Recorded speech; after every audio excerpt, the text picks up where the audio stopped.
सीतापुर में धर्मू नाम का डाकिया रहता था। वो बड़ा ही ईमानदार और नेक इंसान था।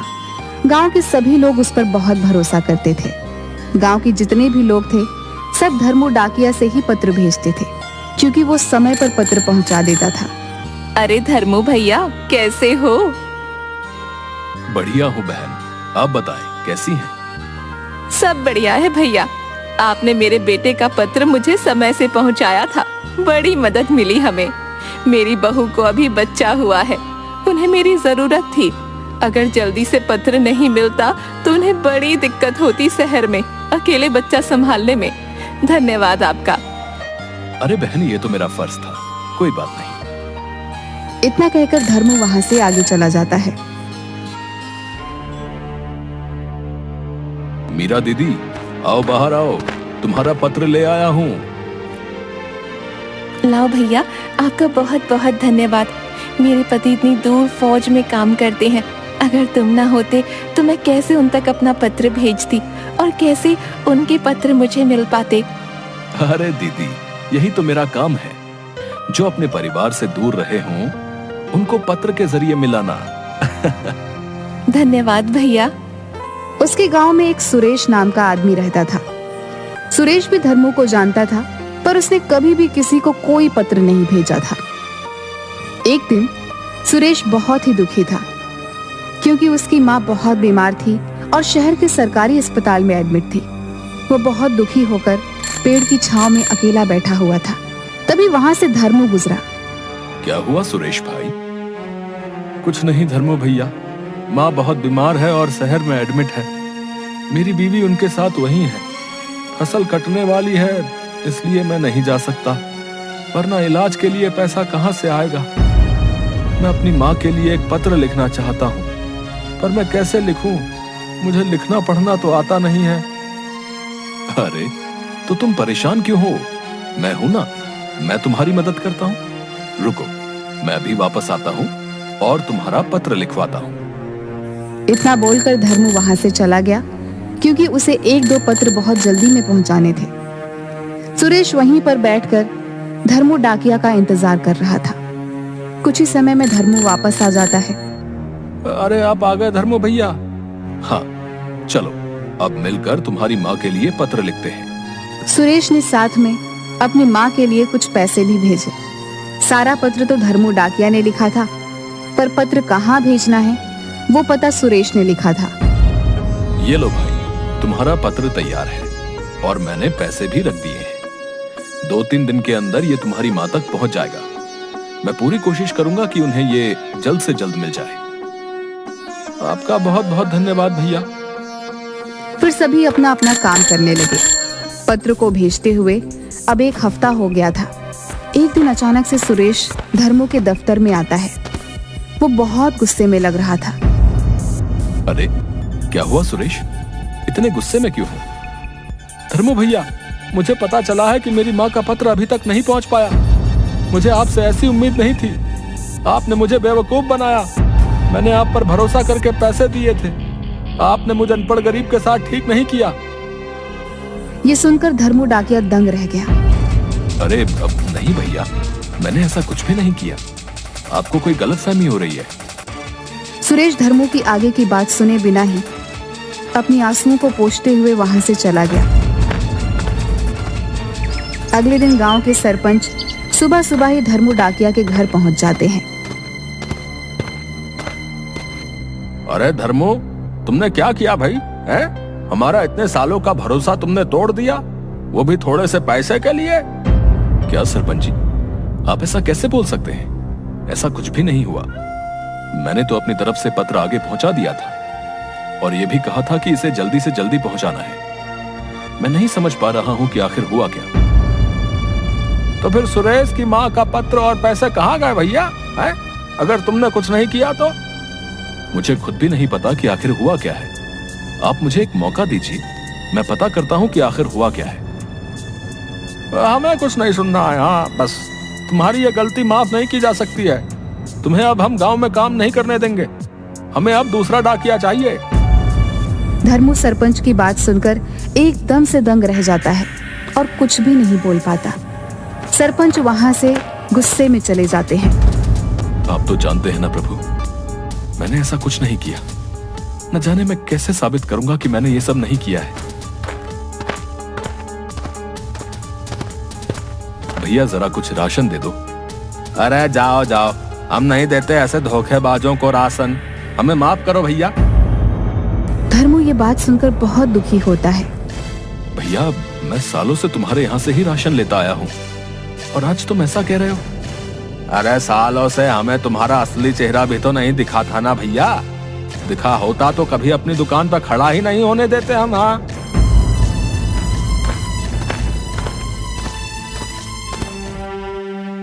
दुकान वाले ने तो कुछ भी राशन नहीं दिया। 2 दिन से काम पे भी नहीं गया हूँ। ऐसा चलता रहा तो भूखा ही मर जाऊंगा मैं। धर्मू बहुत घबरा जाता है। उसे कुछ भी नहीं समझ आता कि वो क्या करे। वो काफी देर तक सोचता रहता है कि ऐसा ना हो कि उसे गांव वाले जाने की धमकी दे दे। अपनी भूख शांत करने के लिए धर्मू पानी पीकर बिस्तर पर लेट जाता है। हे भगवान, ये क्या हो रहा है? अब मैं क्या करूं? दूसरी तरफ सुरेश अपने सारे काम छोड़कर बस अपनी माँ के पत्र के बारे में सोच रहा था। न जाने माँ कैसी होगी, मेरी बीवी सब कैसे संभाल रही होगी। हमारे पास सब पैसे भी खत्म हो गए हैं। अब मैं क्या करूं? अब अरे तुम परेशान क्यों हो रहे हो? हम तुम्हारी मदद कर रहे हैं ना। कुछ वक्त लग सकता है पर हम तुम्हारा पत्र और पैसा ढूंढ निकालेंगे भाई। इसी तरह 2 दिन बीत गए। कोई उससे पहले की तरह बात नहीं करता था, मगर उसने अपने स्वाभिमान और सच्चाई के आगे हार नहीं मानी थी। वो हर रोज काम के लिए निकल रहा था। शीला बहन, लाओ, तुम्हें अपने बेटे को पत्र पहुंचाना होगा ना। नहीं बाबा, रहने दो। भगवान जाने पत्र पहुँचे कि नहीं। बहन तुमने भी मुझे ऐसी खरी खोटी सुना दी। अब तुम किसी गरीब का पैसा ऐसे मार के बैठोगे तो हम तुम्हारी आरती थोड़ी ना उतारेंगे। धर्मू अब तक सब कुछ चुपचाप सह रहा था, मगर शीला की ये कड़वी बातें उसके दिल पर लग गई। ठीक है बहन, मेरी ही कुछ भूल रही होगी। चलता हूँ। हाँ हाँ, जाओ जाओ। तुम्हारे जैसे चोर चक्कों को यहाँ रोका भी किसने है? आए बड़े संत कहीं के। 2 दिन बीत गए और धर्मू डाकिया अपने घर से बाहर भी नहीं निकला। सरपंच हमेशा की तरह सुबह सुबह पंचायत में बैठे थे। तभी सुरेश भागा भागा वहाँ आता है। अरे सुरेश, ऐसे क्यों भाग रहे हो भाई? क्या बात हो गई? सरपंच जी, हमसे बड़ी भूल हो गई। अरे अरे जरा सांस ले लो, फिर बताओ क्या हुआ। बहुत बड़ी भूल हो गई हमसे। धर्मू भैया बेकसूर हैं, उन्होंने कुछ नहीं किया। मुझे मेरा पत्र और पैसे दोनों मिल गए हैं। क्या? ये क्या बात कर रहे हो तुम? सरपंच के साथ साथ वहाँ मौजूद सभी गांव वाले ये सुनकर दंग रह जाते हैं। ठीक से बताओ क्या हुआ? कहाँ से मिल गया पत्र और पैसा भाई? सरपंच जी, मुझसे बड़ी भूल हो गई। सारा पत्र तो धर्मू भैया ने लिखा था, मगर उस पर पता मैंने डाला था। मैं ठहरा अनपढ़ गवार, मैंने गलत सलत पता लिख दिया। डाकिया जब पत्र लेकर शहर गया तो वो पता नहीं मिला ही नहीं। 1 हफ्ता इसलिए लग गया क्योंकि धर्मू भैया ने उसे कहा था कि पत्र पहुंचाना बहुत जरूरी है, तो वो शहर में उस पते को खोजता रहा। इतना ही नहीं, धर्मू भैया ने अपने पास से कुछ पैसे भी दिए थे मेरा पत्र जल्दी पहुंचाने के लिए। अरे अब तब तो हमसे बड़ी भूल हो गई है भैया धर्मू को पहचानने में। वो दूसरा डाकिया जिससे धर्मू भैया ने पत्र भेजा था, वो आज ही मेरे पास आया और आके मुझे मेरा पत्र और पैसा लौटा के गया है। मैंने बड़ा पाप कर दिया सरपंच जी, धर्मू भैया पे शक करके। अरे तुम ही क्यों? हम सबसे भूल हुई है भैया, हमें चल के उससे माफी मांगनी चाहिए। फिर रमेश, सरपंच जी और गांव के कुछ लोग धर्मू के घर की तरफ चल पड़ते हैं। धर्मू, दरवाजा खोलो भाई। धर्मू भैया, मैं सुरेश, दरवाजा खोलिए, हमें आपसे बात करनी है। बहुत देर तक धर्मू का दरवाजा खटखटाने के बाद कोई भी बाहर नहीं आता। कहीं ऐसा तो नहीं कि धर्मू गांव छोड़ के कहीं चला गया भाई? अरे नहीं, दरवाजा अंदर से बंद है। तो कहीं ऐसा ना हो कि इतना सब सुनने के बाद उन्होंने कोई गलत कदम उठा लिया भाई? अरे भाई, ये सब क्या बोले जा रहे हो? हैं? शुभ शुभ बोलो। चलो ये दरवाजा तोड़ते हैं।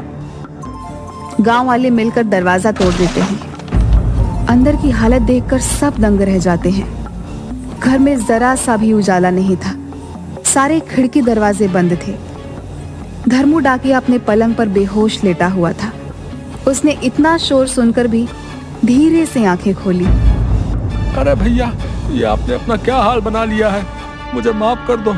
मैंने आपकी ईमानदारी पे शक किया। आप सही थे, भूल मुझसे हुई। मुझे मेरे पत्र और पैसे वापस मिल गए। अच्छा हुआ भैया। अब माँ कैसी है?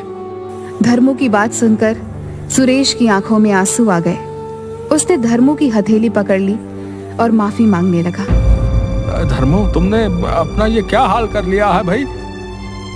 मैंने इतने साल इस गांव की सेवा करके बस विश्वास और मान सम्मान ही कमाया था।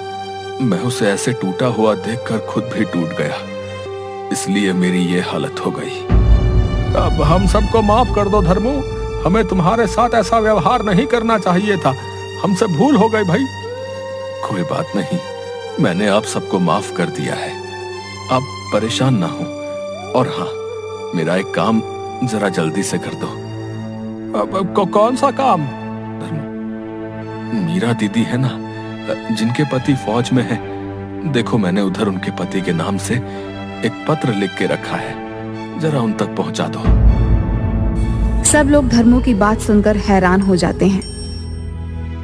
तुम उनके पति के नाम से पत्र लिखकर क्यों भेजते हो? हाँ सरपंच जी, उनके पति को मरे हुए अब साल भर होने को आया है। अगर मैंने उन्हें ये सच बता दिया तो वो जीते जी मर जाएगी। इसलिए उनके पति के नाम के झूठे पत्र लिख देता हूँ। कम से कम इसी सहारे वो जिंदा तो रहेगी। धर्मू की बात सुनकर सबकी आंखों में आंसू आ जाते हैं। अब तुम बहुत अब महान आदमी हो धर्मू। हम एक बार फिर से तुमसे माफी मांगते हैं। और हाँ, तुम भी अब अपनी सेहत सही कर लो भाई, क्योंकि कल से तुम्हें ही फिर से सब पत्र पहुंचाने हैं, क्योंकि तुम ही हमारे गांव के नंबर 1 डाकिया हो भाई। सरपंच की बात सुन धर्मू के चेहरे पर एक मुस्कान आ जाती है। जी जरूर। इसके बाद धर्मू पहले की तरह हर रोज खुशी खुशी गांव वालों की सेवा में लग जाता है।